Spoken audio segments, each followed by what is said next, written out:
Welcome to the Freight Agent Insider Podcast, hosted by Levi Van Pay.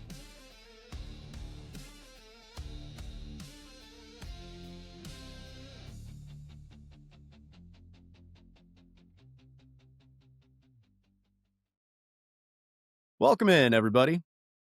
Freight Agent Insider, happy you're all here. I'm Levi, host of the show, bringing you the real deal every week, every Monday, 9 a.m. Central Time. It is almost spring, which means it's still completely winter here in Wisconsin, but love it. Frozen tundra, baby. All day, every day. Switch the hat up. We're going with Wisconsin theme lately. I think this pure red of this hat, if you're listening to this, it's a red hat, Wisconsin. Getting a lot more views. I think this thing is just so dang bright. People see it. I stand out. Or they love Wisconsin Badgers like I do. All right. Before we dive in, go to freightagentinsider.com. If you have no experience as a broker and you want to learn, go there. You can join our boot camp. Use code INSIDER for 25% off. It's created with all of the greatest, latest tips and tricks of all of our show guests. So there's great information in there. If you have questions for our show guests or any of our agents, go to the page on the website, Talk to Us Live. You can pre-record a question from your phone and we will play it live on the show. All right, let's get started. This is going to be really fun today. I've been looking forward to this for a while. The agent we're having on, he's a great agent, but he's also a great guy and become somebody that I consider a friend. So yeah, this is going to be a lot of fun. I want to introduce everybody to Michael Gray.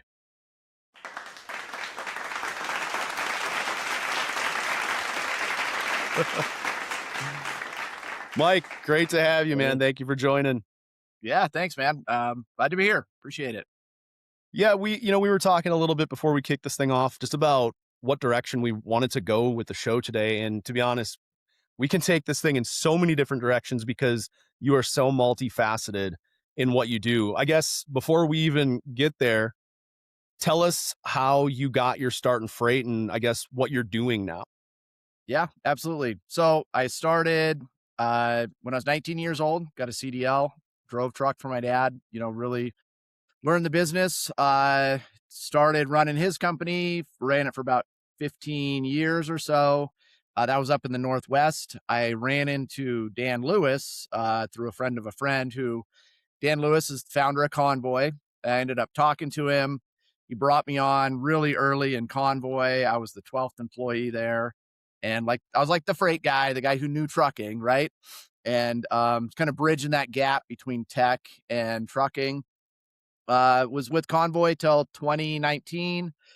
Went on, worked at Motive, the whole 1 Point Logistics fiasco, which some people are familiar with that. That's a way too long of conversation.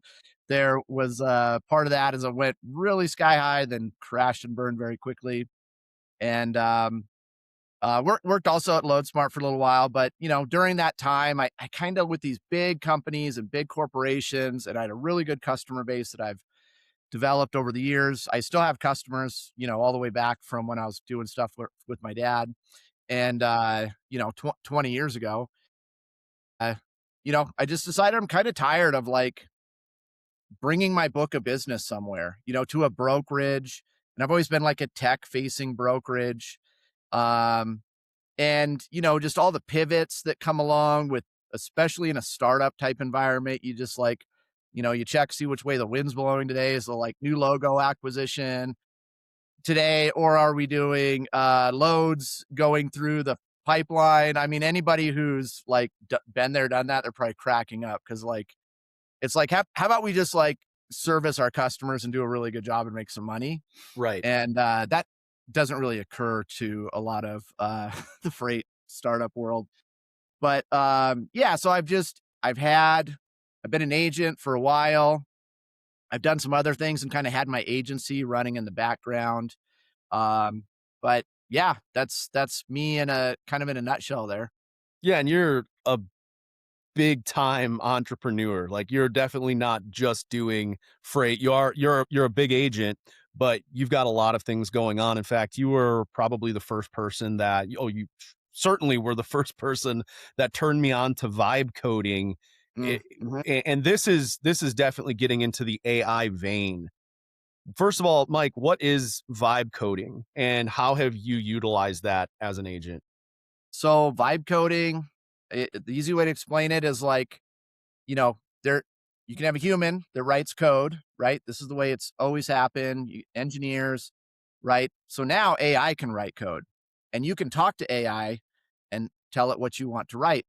I describe it's kind of like you have like a really smart like 5-year-old that is like one of the world's Yeah. best coders, and that 5-year-old, their frontal lobe is not fully developed yet, so they don't understand a lot of things.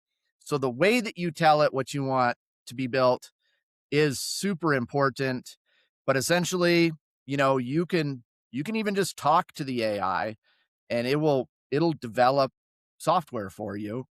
It's not as easy as it sounds because it doesn't always come out with what you want. I teach a group of homeschoolers here, some vibe coding stuff, and it's kind of cool to see, they'll want to do like make a game or something.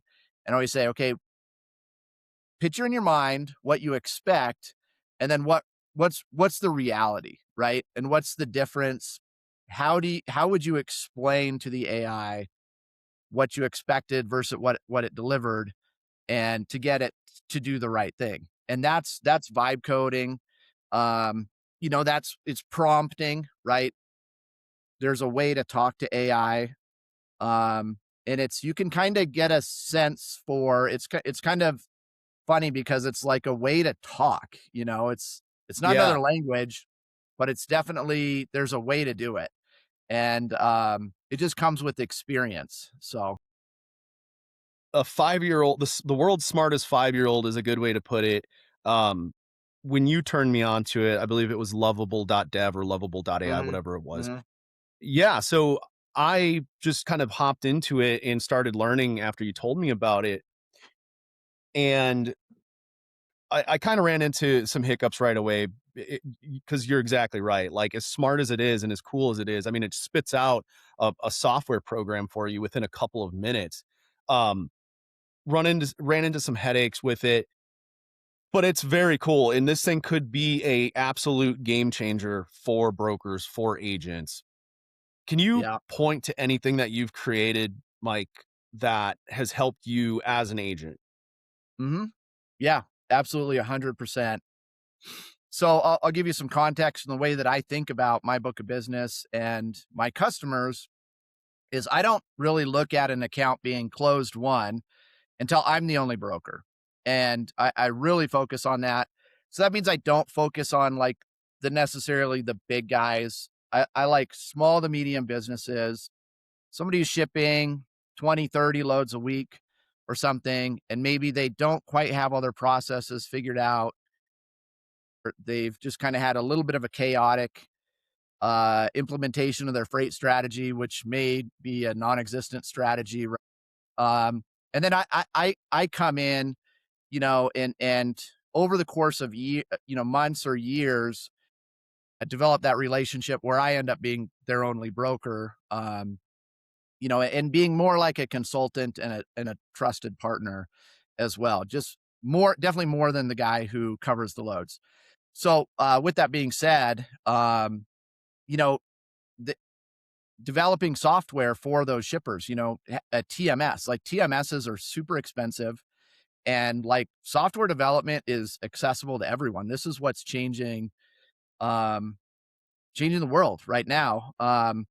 So they say AI is going to make more millionaires over the next 5 years than anything has. Like a big part of this is the accessibility of software development, where you don't have to be an engineer and gone to No. schools and have all this experience. There is a way to do it. It's not really easy. You'd have to do different iterations. But so what I've done with vibe coding, and I have a friend who helps me on this.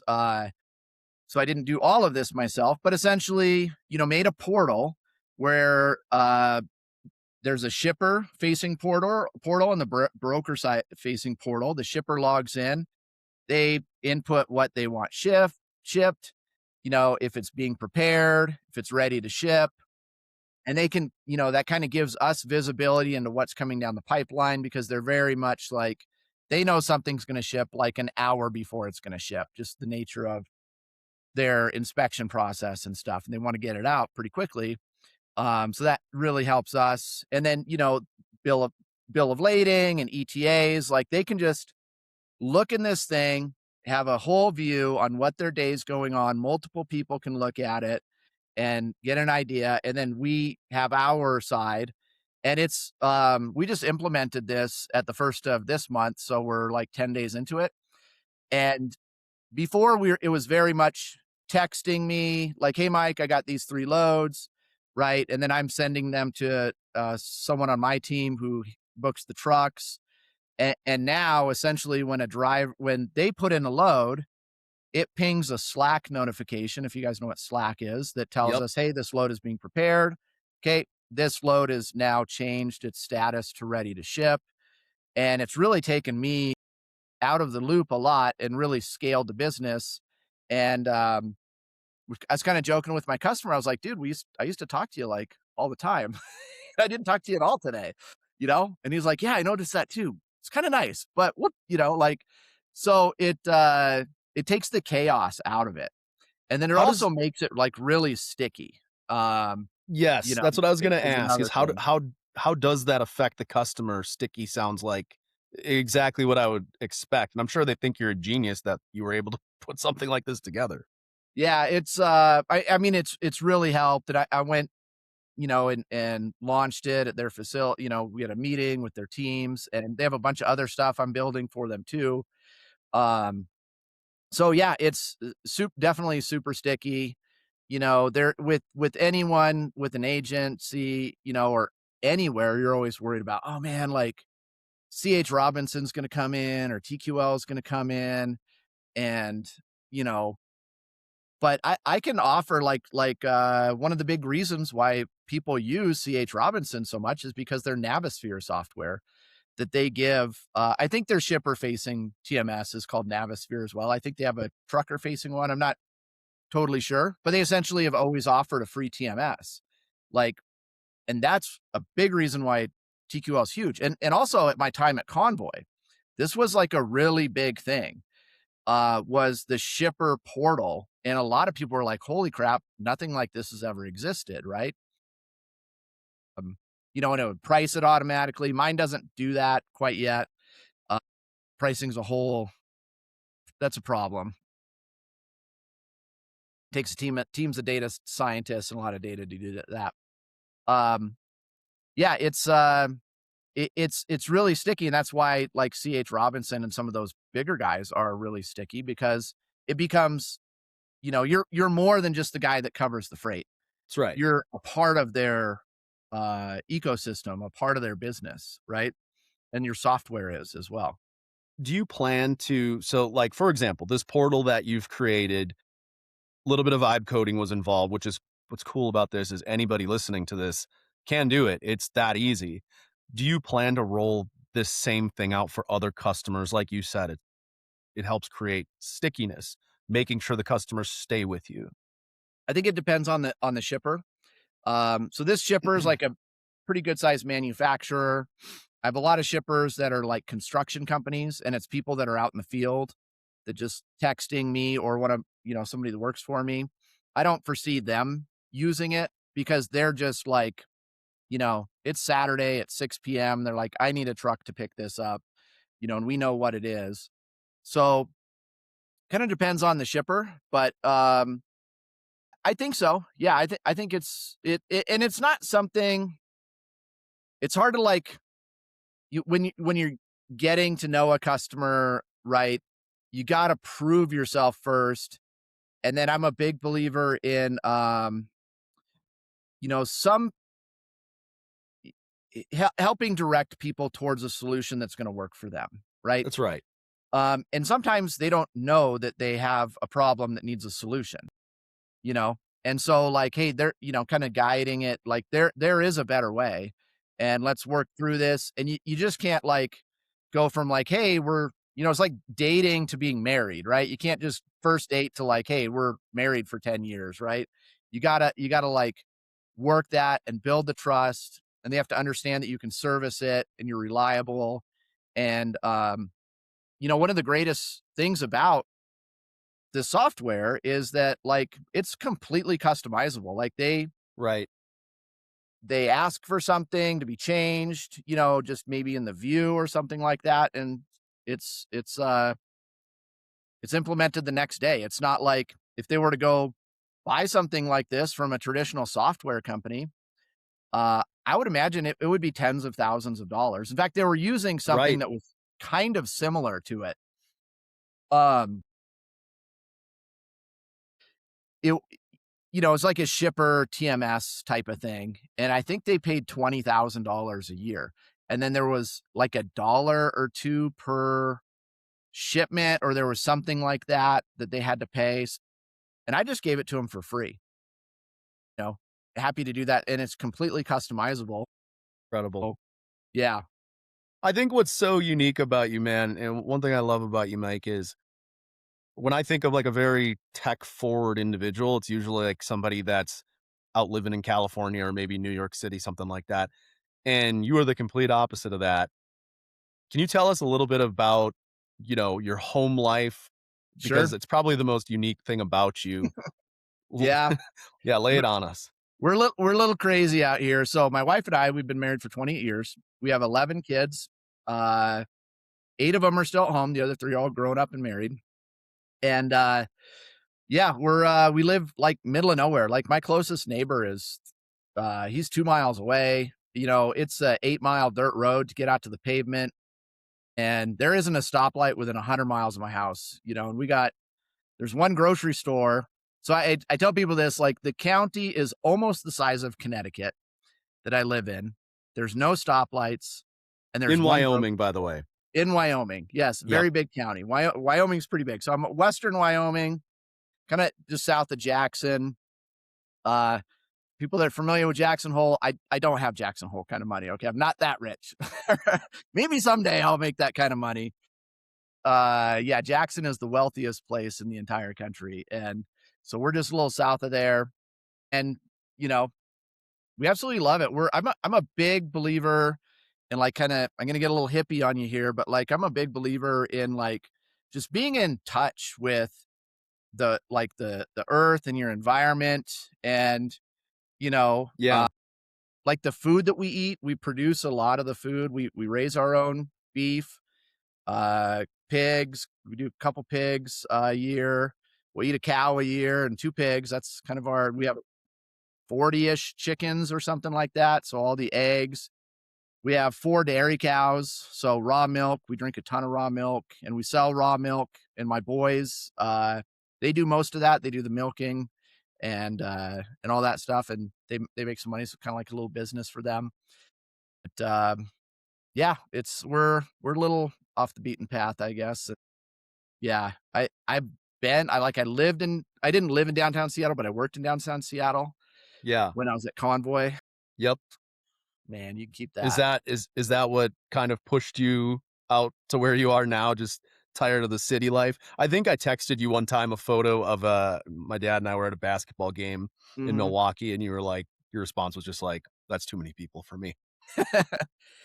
Once you get away from it, like, there's definitely a different energy, and, like, when we'll go to Salt Lake. That's kind of the biggest metro area. It's, like, 250 miles away, and, we'll be exhausted. Like, it's just the energy there is very everybody's very on edge, stressed, low level stressed out, and it just kind of affects you, and if you're around it all Yeah. the time, you don't notice it, but when you get away from it, and then you go back to it, you're like, "Wow, that's, it's kind of exhausting." So, like I do a lot of things. I have some other businesses and a lot of things that I do, and, I have a big family, and we're doing all these things, and we're homeschooling and all this. People are like, "How do you do it?" And it's like, we just eliminate everything that's not really important and out of our life. And part of that is how we live. Um, so I actually have a ton of free time and running multiple businesses and a big family and, you know, um, It's it's pretty kind of hard to incredible. explain, but yeah, it's just, we live a very, very simple life and I love it. And I wouldn't trade it for the world. Yeah, it's incredible. I've loved following your journey. You're pretty active on TikTok, so if anyone watching this, if you're not seeing this on TikTok, follow Mike. Mike, feel free to plug The your. trucker CEO. So I kind of like the idea of my channel. I very much try to help owner operators and small trucking companies build their business, work for direct customers. And then also like, how do you, if you're an owner operator and you have some small, shippers that you're working with, how do you expand that? That's a real big roadblock for a lot of people. And so like I've started to help people with being a sub agent. That's not like the main thing I want to do there. But, like I was born and raised in trucking and I understand and I understand it and I understand the broker side of it too, which there's a big gap there of knowledge and there's a lot of hate and headbutting. And I try to Yeah, help drivers like understand like if you want to be successful in trucking and you're running load boards, like if you come off with this attitude of like screw the broker all the time, you're not going to be successful. Like you have to build relationships and there are good brokers out there and most of those brokers good freight does not hit the load board. So you got to, and you right. never know who has the good freight. So you always just, trucking is a service industry is what I try to tell people. It's not about picking something up at point A and bringing it to point B. It's all the service that comes, along with that because anybody can just pick it up and deliver it. Yeah. What do you do to make that better? So, Yeah, yeah, you would never know it from. I'm pretty active on LinkedIn, and you would never know it from LinkedIn that there is a big driver broker kind of disparity or mm, there's a lot of push and pull on TikTok.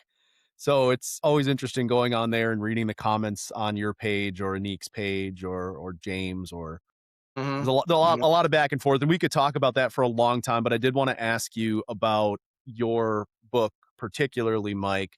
I know you do a lot of flatbed, like you're pretty niche specific with the flatbed stuff. What do you think about the flatbed market right now? I mean, there's obviously a lot of turmoil. Rates are up. Yeah. Fuel prices are Mhm. up. It's kind of chaotic. What are you seeing? It's a great time to own a flatbed truck. I'll tell you that much. It's a really good time to own a flatbed truck. Yeah, We're not quite back to the post-COVID, boom of flatbedding, but you know, maybe we're headed that way. But yeah, I've seen, gosh, 20% probably overall rate increases, with some outliers that are, you know, much more above that than kind of some we have a relationship or we still paid them a little bit more. There's, like one company they run a lane for us all the time, probably 5 trucks a week, and we just offered another, few $100 to help them out, just like, "Hey, we're getting this from the shipper." I coulda kept it, but it's not my money necessarily, like, this is for the fuel, and I think that goes a long way with keeping those drivers. So you don't do something like that, you're gonna lose them. There's that's other right. freight out there that pays, and, driver loyalty only goes so far, right? So, but yeah, flatbeds, it's been tough, but I love it. I Let's. wouldn't you can I've done reefer before, like seafood stuff. Yep. I Not actually for you. told the customer, "D I'm not your guy for this. Yeah. Sorry." Like, there's somebody else who wants to do this. It's just not me. So, With that said, Mike, check this out. New customer lockdown. Word on the street is you've landed a new customer. Sounds like this week. Tell us about it a little bit. Do you kind of niche down to you kind of just hit on it right there with the seafood thing, but you kind of niche down into the flatbed space and your new mhm, customer that you just recently landed. Talk us through it. How did you find them? sure. All the So, details. yeah, they were in an introduction from another customer. The shipper They're out of the Salt Lake area. They're a mining company. They're having a lot of problems with getting some freight delivered.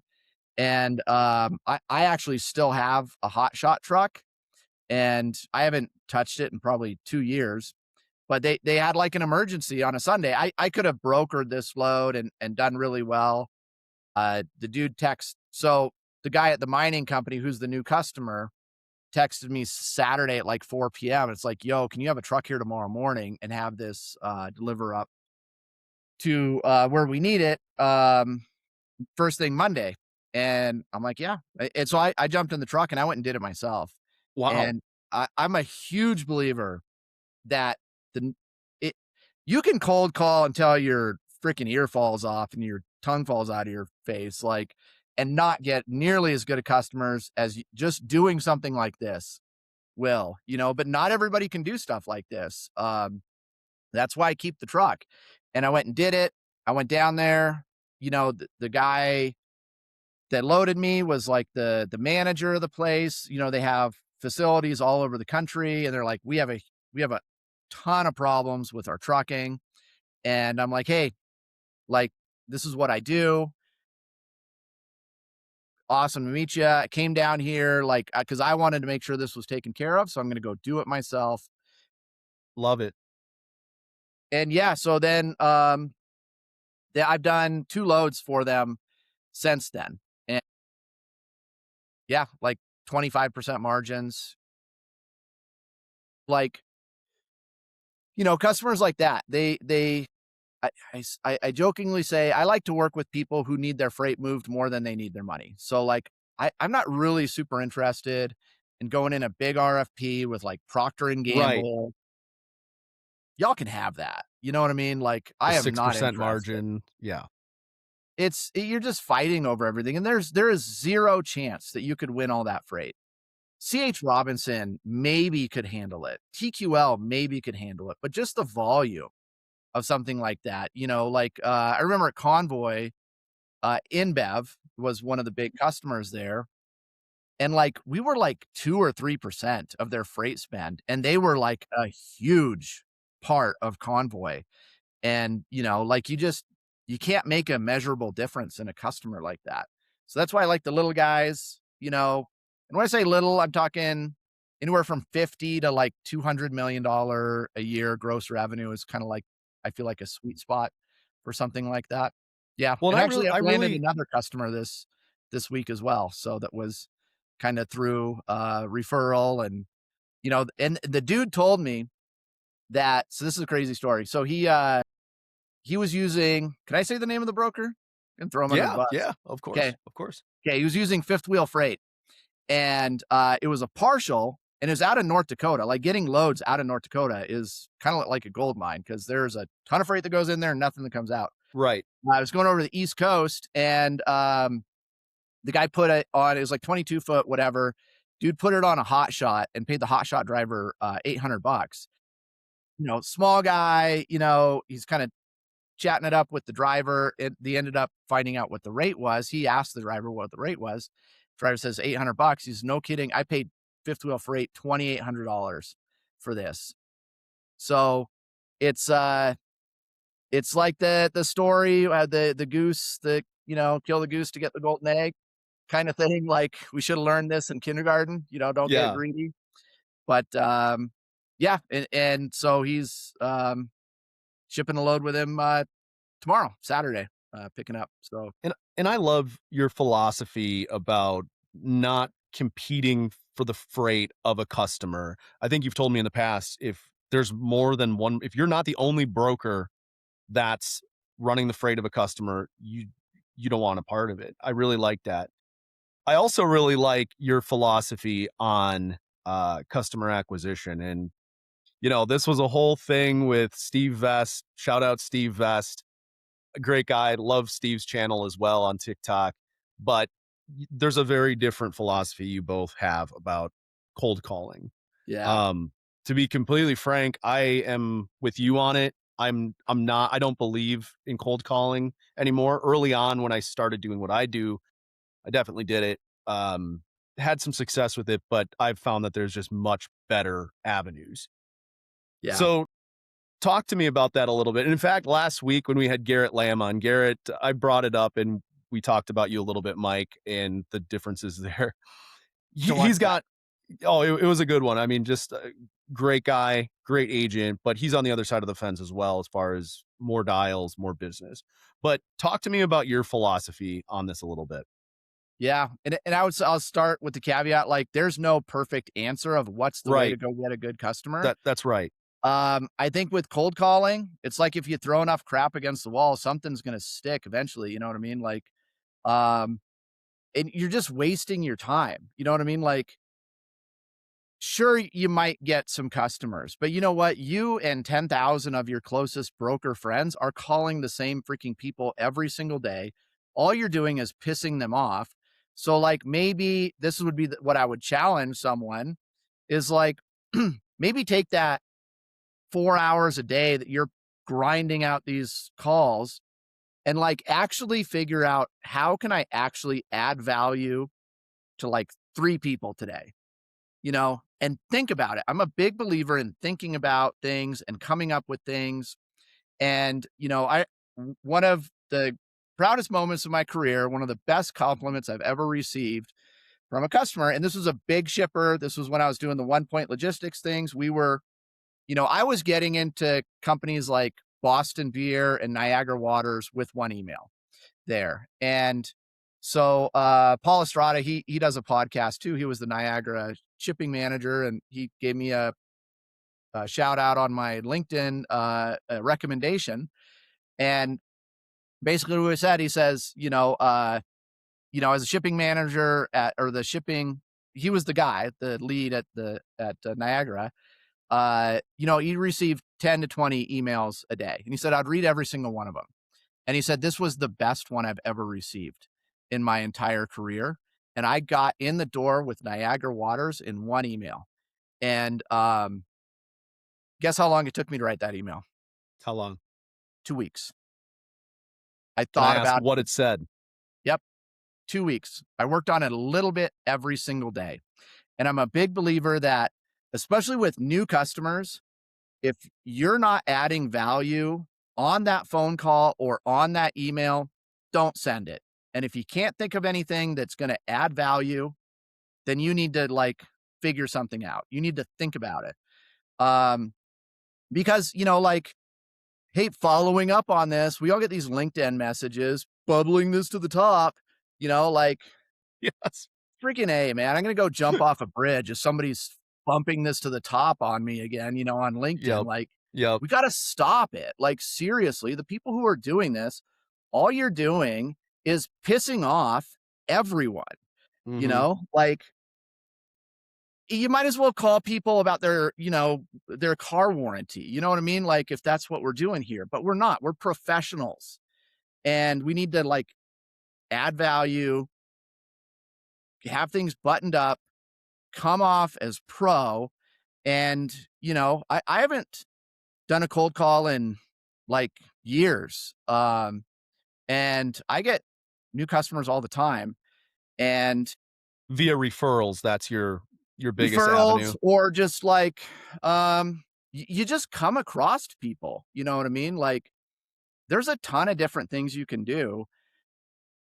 And I always say this is one of the things I said when we're having this cold call debate is you should not pick up that phone call to cold call anyone until you've looked at your entire book of business, every single customer, and figured out, have you done every single possible thing to maximize your customer service on every single one of your customers? And you have to focus on that before you even think about new logo acquisition. And I'm a huge believer in that. And that's, I was a sales manager before, and this is what I pitched. And it doesn't go over well because, like I said in one of my posts, like the people that don't know how to measure sales measure phone calls. I And love I that. believe Yeah. that's super true. And I've lived in that world enough that I know it's true. So if you have a CEO or a sales manager, VP of sales at a big brokerage, like how many dials you do today? Start looking for a job, like, cause Yeah. you're wasting your time there. My opinion, You know, No, dude, I'm with you. I'm with I you. would never work somewhere like that again. Like, That forget was one it. of the more profound things that you said to me. I was actually going to bring it up. I'm glad you did because it just stuck with me. Okay, so let me ask you this to follow up on that. What do you believe would be the proper way for leadership to measure sales and success? Account, gosh, what would be the corporate slang for this? Account penetration, right? I miss out on my corporate talk because I haven't been there so long. Like, Sure. how deep are you into that account? Like, how much trust are you building? You know what I mean? And also, like, stop having your best salespeople land that account, build that relationship, and then pass it off to some 23-year-old who just graduated college yesterday and knows Yeah. nothing about freight. And then Yeah. expect the account to grow, which, hey, that college grad is probably great and do it good. Let that person be mentored by your salesperson. You know, why is there always so much more value in a new client versus a client you already have? And if you don't do 100% of that, uh, their freight, it's not closed won yet. You still have work Right. to do. That's the way I look at it. That's the way I would look at it, um, with the customer. And if you do a really good job on stuff like that, well, I would say so. One of my biggest shippers,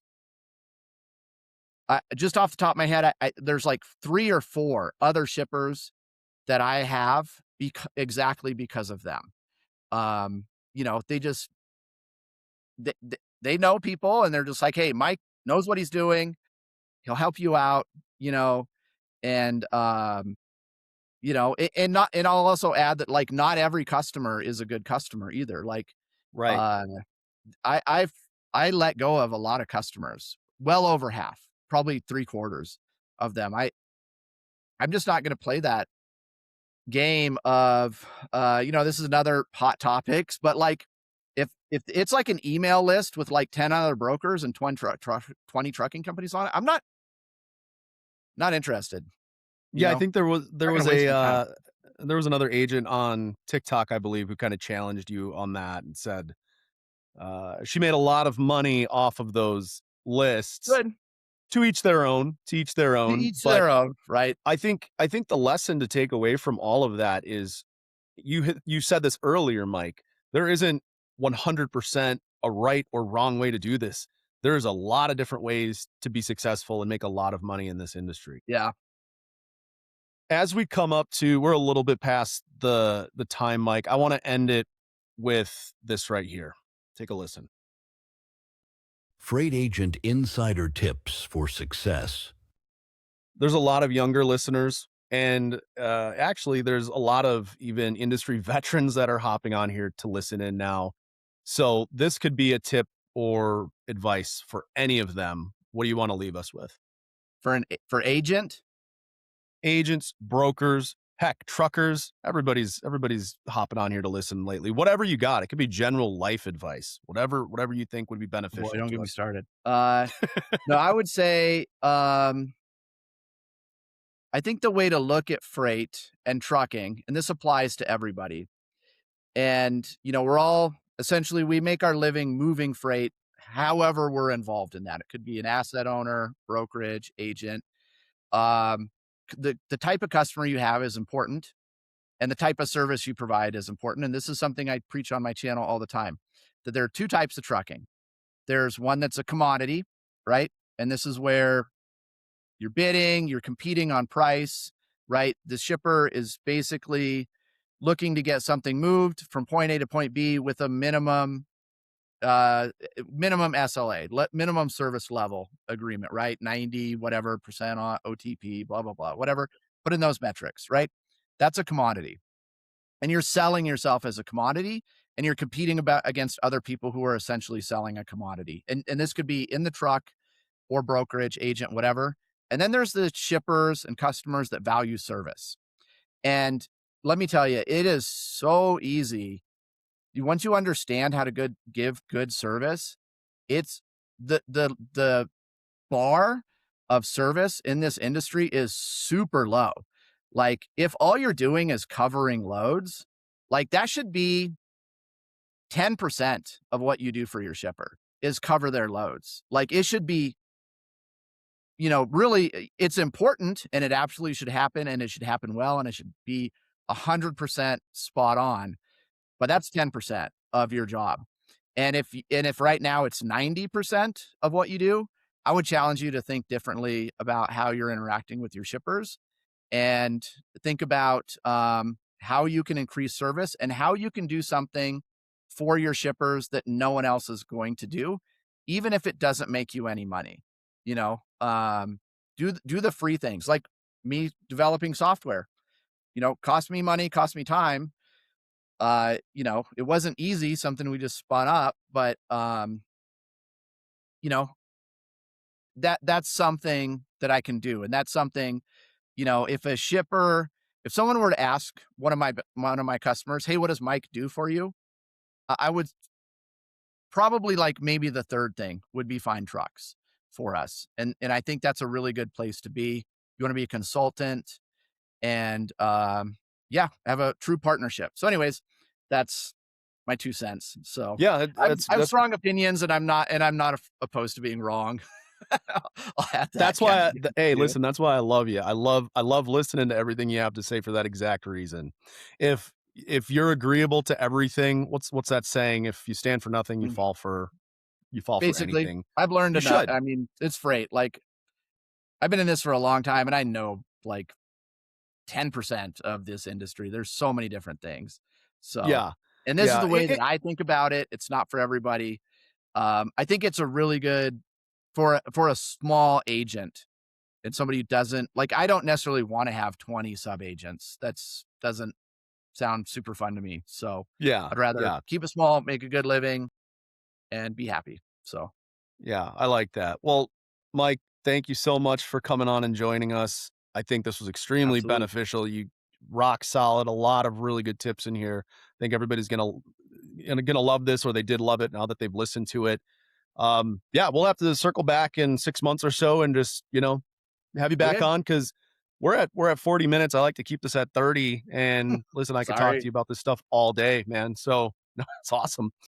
All right, guys, that's it. We're going to wrap this up. New episode next week at 9 a.m. Central Time. I'm sure it's going to be another good one. So we'll see you there. Thanks, everybody, for joining us today. Thanks, Levi. Thanks, Mike. Bye, guys. Thank you for watching the Freight Agent Insider Podcast. Like us and subscribe on YouTube, Spotify, TikTok, and LinkedIn